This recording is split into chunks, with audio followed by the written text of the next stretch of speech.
Bonjour, dans cette troisième vidéo sur la dérivation globale, nous allons essayer d'utiliser deux des formules que nous avons vues précédemment.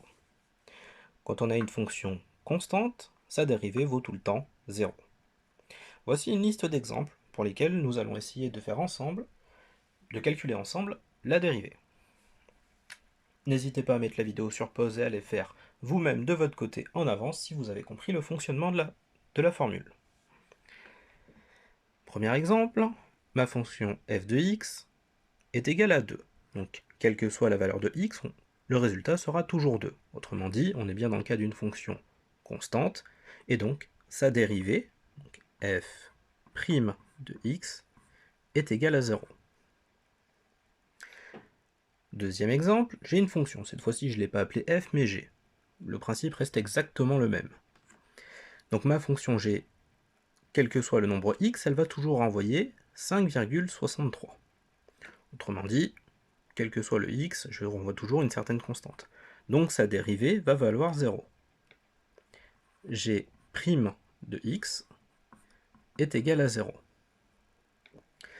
Pour ma fonction h, quel que soit le nombre x, elle va tout le temps renvoyer moins 7. Autrement dit, je peux à nouveau utiliser cette formule où g est ma fonction constante, sa dérivée vaut 0. Donc h' de x est égal à 0. La fonction i maintenant. Quel que soit le nombre x, on va toujours renvoyer le nombre réel racine de 18.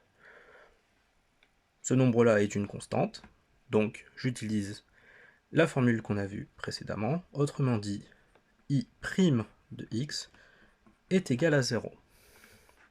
Hop. Enfin, dernier exemple, ma fonction j à n'importe quel nombre x, elle associe moins pi carré sur 6. Quelle que soit la valeur de x, ce nombre-là, à droite de l'égalité, ne change pas. C'est donc une constante.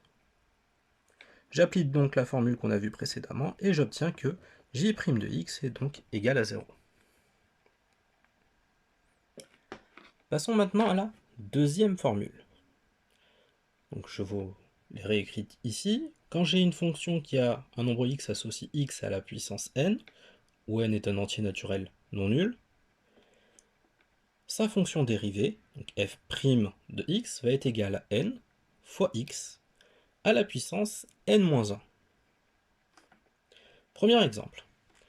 J'ai la fonction f qui a un nombre x associé x au carré. Autrement dit, par rapport à la formule, le petit n là, il vaut 2. Sa fonction dérivée. Donc la dérivée, ça sera donc f' de x, ça va être égal. Je réécris l'exposant, je réécris 2. Ensuite, j'écris mon x. Et enfin, l'exposant que j'avais au départ, j'enlève 1. Donc j'avais 2 au départ, donc 2 moins 1, ça fait donc 1. Ce qui peut s'écrire de manière plus simple, 2x. Deuxième fonction, j'ai x à la puissance 9.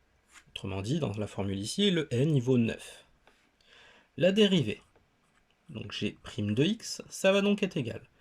Le nombre que j'ai, donc l'exposant que j'avais, c'est-à-dire 9, multiplié par le x, et la puissance, ça va donc être 9 moins 1, autrement dit 8. Donc 9x à la puissance 8. Pardon.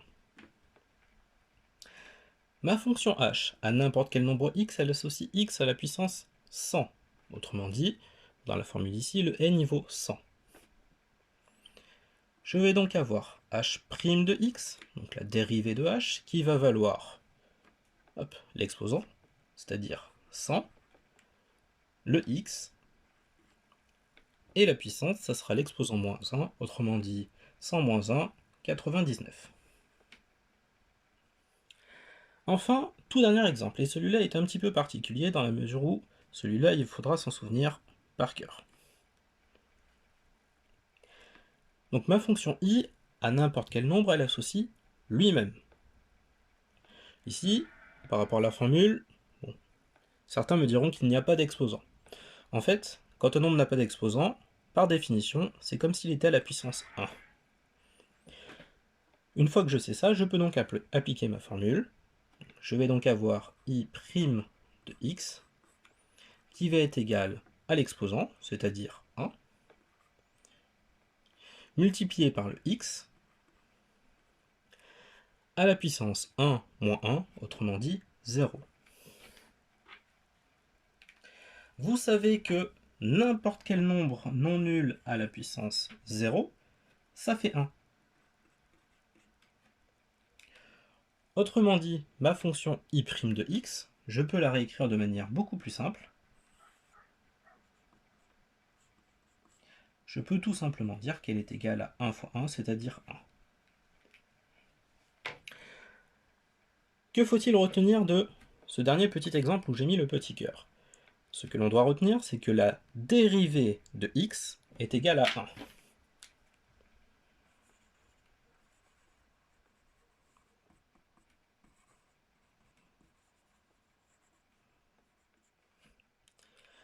Attention, ce n'est pas x qui est égal à 1, c'est la dérivée de x qui doit valoir 1.